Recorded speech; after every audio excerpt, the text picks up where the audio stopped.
We talked a lot, John, over the course of the campaign about the importance of the white working class, and now we have this detailed look at what drives their politics. Can you take us through what the survey found? At its core, Anderson, what drives the politics of the white working class is economic anxiety and feeling left out of the economy and feeling ignored by government. Look at this. Will your children be worse off? Essentially, the American dream question. Will your children be worse off than you? 50% of the white working class thinks the answer to that is yes, that their children will be worse off than they are. And as you can see, the black working class is 43%, but white college graduates, Latino working class, this is a much higher number than these other subsets. Economically, they are pessimistic about what comes down the road for themselves, but more importantly, for their children. Also, they don't think government understands this problem and understands them. How well does government represent your views? The percentage saying not at all well. Look at this. 56%, much higher than these other groups. Nearly 6 in 10 members of the white working class say, my government doesn't get me, it doesn't represent my needs and my concerns. You could understand why an outsider like Donald Trump would appeal to somebody like that. Economics again. What do trade agreements do here? What impact do they have? Only 5% of the white working class say international trade agreements create jobs in the United States. That's what the president says. That's what Hillary Clinton said for a long time in her political career. They agree with Donald Trump. 69% of the white working class says trade agreements bleed jobs from the United States. Only 21% say they make no difference at all. Now, remember that 70% number, just about 69% there. Shouldn't surprise you then. Of those considering voting for Donald Trump, members of the white working class, 79%, Anderson. So nearly 8 in 10 members of the white working class who say, I'm thinking about voting for Donald Trump, agree that trade agreements cost U.S. jobs. Among the white working class who say they're not thinking about Trump, still a pretty high number, 61%. But 8 in 10 think of white working class voters who are thinking about voting for Trump, they're with him on this. They think NAFTA should be ripped up like Donald Trump promises. What about immigration? More specifically, Trump's calls to be tougher about letting Muslims into the United States. No question, that same anxiety and now security anxiety factors in. First, more broadly, this is just the white working class. Immigrants today burden the country or strengthen the country? Nearly half, 47% of the white working class say immigrants are a burden on the country today, only 40%. And we don't have the other groups up here, but this is higher. This 47% who say this is a burden, that's higher than other groups, especially white college-educated voters. Now, the terrorism question you asked. Immigrants from Muslim countries, do they increase the terror risk? 63%, more than 6 in 10 of the white working class in this country think yes, Muslim immigrants or immigrants from Muslim countries increase the terror risk. And probably no surprise you can make this connection. 82% of white working class voters considering voting for Donald Trump agree that immigrants from Muslim countries increase the terror risk. Among those not considering Trump, drops to 37%. So there's no question. This big group, they agree when they hear Donald Trump say we have to do something about it, there's something going on, we got maybe a temporary Muslim ban. They agree, Anderson. Do the numbers back up the idea that this group, the white working class, is the base of Trump support? Yes, and overwhelmingly so. You just mentioned there'll be about 40% of the electorate when we get to the election. It's down from 20 or so years ago, but 60% of white working class voters are considering voting for Donald Trump. Look at that. 6 in 10 white working class voters say, I'm going to think about voting for Donald Trump. That's a stunning number, but now look at this number. 68% say they will not consider voting for Hillary Clinton. So she has a huge problem with the white working class. Only 3 in 10 white working class voters will even give her. All right, we want to give all praises and glory to Yahweh, Ba'asham, Yahushai, and peace and salutation to all of you brothers and sisters throughout the four corners of the earth, waiting on Yahushai for deliverance. This is Hawayala, just kind of going into, an article that I read, concerning the so-called white middle class, or basically, lower level, Edomites for the most part. And pretty much you've seen the video just breaking down some of the information. And, really you can see that they're, in a bind, in their mind, because of the fact that on one end, they are been pushed the American dream. And, but on the other end, it's showing that it's a lie. I'll give them these, Edomites credit. At least they know that what the government is doing is not actually creating jobs in the U.S., unlike Jake. And you saw the answers with the so-called, black and Hispanic, all right, as far as the working class, and they were just completely ignorant. Even believing that the next generation after them or their children are going to have a better future than they did. So. I mean, when America's pretty much, it's done, and so for some reason, Jake just can't see that. And upon all the stuff that's going on with Jake, which I'll probably get into in another lesson, you would think that they would actually realize that this government is not for them. But you saw, based on the questions, that Jake doesn't really, ultimately think that way. for whatever reason, all right, which we know primarily because the Most High has blinded, the bulk and the masses of our people to not see it. And, so as far as with these Edomites, man, the reason why they do these type of polls is in part because of the fact that this is going to show the people, all right, that rule, behind closed doors, the shadow government, your so-called, elites or your Illuminati. They are actually the ones that are planning a lot of this disunity, amongst, the government and Edomites. Because when you go back hundreds of years ago, back during the time when Jake was in chattel slavery, and even after that, during the time of Jim Crow, if there was one thing that the working class, so-called white American thought about the government is they only had positive thoughts because they were getting lined up with goodies, great jobs. You had a man, an Edomite man can get a job, and take care of his family on his own and have his wife, raising up the kids at home, not even having to work. This is going back into the, after World War II, really, but prior to that, but especially during the economic boom post World War II, the 50s, you had a great economic boom. You had the baby boomers. So all these Edomites were having kids, and they're able to put their kids through school, through college, have a family vehicle, put food on the table, buy their kids clothes, all on one income. Okay, now what's happened is over the last, few decades since, pretty much women's lib movements and, women starting to work, and then the increasing of immigration, which was all factored in and created by the government to basically also create that strain and tension with a good chunk of, of so-called white America to basically grow back that animosity, all right, towards, primarily Jake, really. And so they know that this is a counter peg ready to explode. And that's the reason why they're examining, when you look at what's going on, you got both sides that are basically at the tipping point, whether it's Jake or Esau. Okay, the only people that are not really hurting in the grand scheme of things is really these elites that are sitting back, with wealth, with all the money in the world that they can wish for. And they're at the point where they're just basically just waiting for the New World Order to roll through and to really have all these people in subjection, via that chip. Okay? So a lot of things, man, is going on. I'm telling you, man, you read this article and, this basically just kind of shows you just the mentality of these people. And in fact, you see here it says working class whites and government, it's complicated. And it is complicated for them. And it's going to get more complicated when the economy gets shut down. It says the government is not putting enough emphasis on keeping jobs in America for American people, said Ola, who assembled Ford trucks in Virginia for 13 years before the plant relocated closer to Detroit.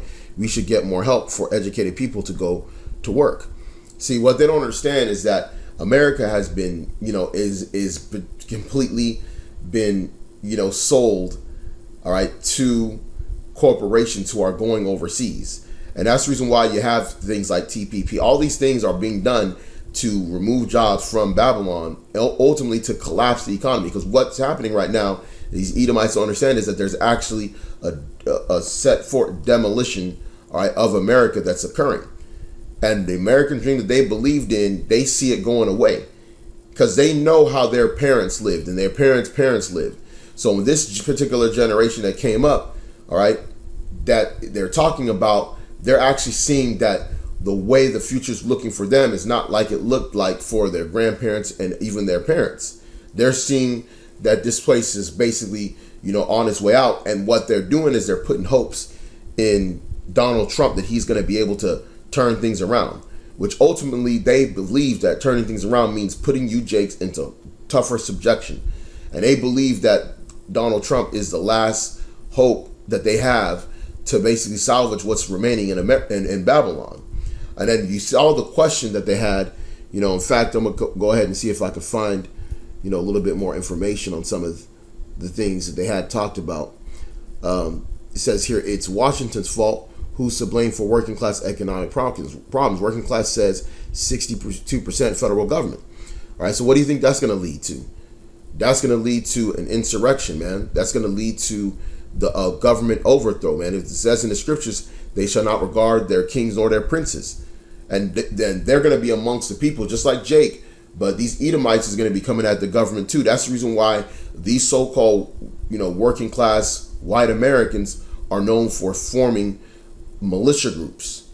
They're already set up against the government. You got the whole Bundy Ranch situation that happened.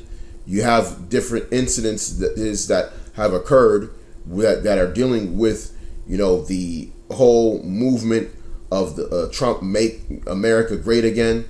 All these things are words of basically they're willing to go to the end, all right, and have what they want. And see, part of this is all set up because of the fact that you got these elites that have trillions upon trillions of dollars, but they never wanted to break bread with their own people. And they purposely set forth a group of their own people to deceive. That's how wicked Esau is, man. Is that here it is, you're in your rulership, you got the whole world on lockdown, and they can't even share amongst each other. That just shows you the level of wickedness that's inside Esau, man, that he can't even be good to himself, okay? When he's actually sitting on top of the world, so to speak, okay? So, I'm going to go down, see if there's any more, good information. You saw the video, kind of broke things down, self-explanatory. It says, how much of the government help working class people? 66% of working class whites said not enough. So here it is. They're actually getting on Jake.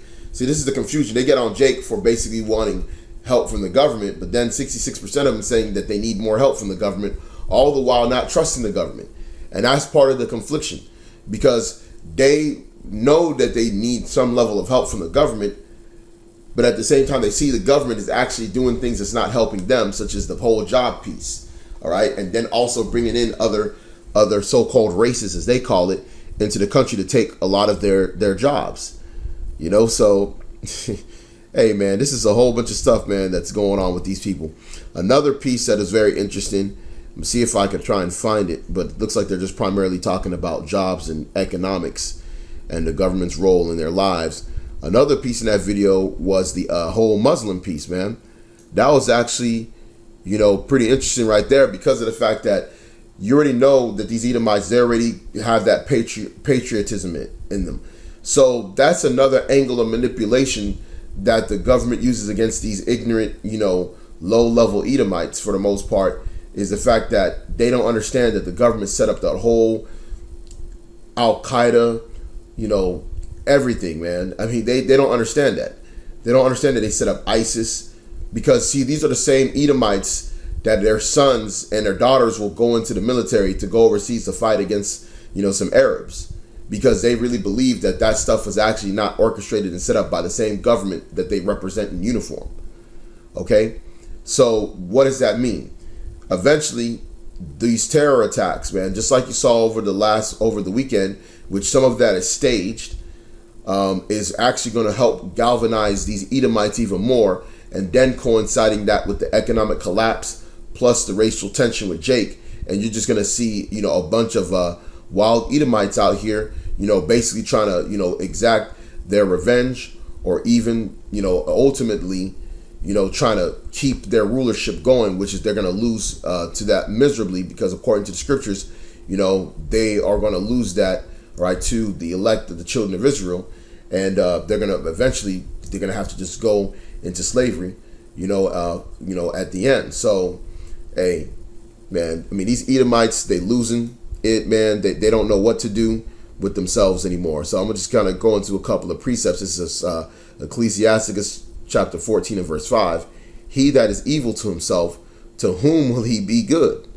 All right. So, I mean, if this devil can be this wicked to himself, that they're sitting on so much money and wealth and resources that they can't break off their own people, and this is your rulership. I mean, this is what Esau was promised, all right, from Isaac, that he was going to rule and have the fatness of the earth. But little did these lower level Edomites know that that was only going to really be given, all right, to the wise one among their people, those that are so-called illuminated, all right, the ones that are basically running the world with, false currency, fiat currency. They got, pretty much all the different, trade, goods, natural resources at their disposal, right? They got whole governments and puppet governments on lock, All right, they're the ones that really got all the military might, and really they just use these other Edomites as pawns, man. And they even talk about using them as pawns. So how can this devil, who is evil to himself in his rulership, where he got the whole world on lockdown, why would Jake expect them to be good to him? All right, so I mean that's a whole nother topic, man. It says further on, it says he shall not take pleasure in his goods. Yeah, because ultimately all the things that they got, everything that they've obtained, is eventually going to be to the pleasure, right, of the children of Israel. Okay, this is Isaiah chapter 19 and verse 2. And I will set the Egyptian against the Egyptians, and they shall fight every one against his brother, and every one against his neighbor, city against city, and kingdom against kingdom. All right, so ultimately the Most High is going to cause division, and that's what he's doing on a micro and a macro scale. The Most High is setting up division on both sides. Okay, so really, I mean, that's what war is about, man. It's the VS, the versus. Okay, and that's basically what's going on, man. And the Most High is causing war to be made manifest in every single area and facet of life, from the small even to the greatest. Hey, so they're gonna eventually, as you know, how they're gonna get down. These lower level Edomites are going to continue to just join these militia groups. They're going to continue to stock up on weapons. They're going to continue to prep. They're going to continue to get themselves ready, because they know that something is coming around the corner, and they believe that if things don't change, all right, which they're believing that's going to happen through Trump, that they're going to eventually have to do what Esau does best, which is he's going to basically take hold of that blessing and sword, and he's going to basically try and make things happen, in the best way that he knows how. As a more carnal, lowly, being on the planet. Okay, so hopefully this is edifying. I want to give all praises and glory to Yahweh, Ba'asham, Yahweh Shai, and peace and salutation to Akim, and Ya'akwatim throughout the four corners of the earth. So, Shalom.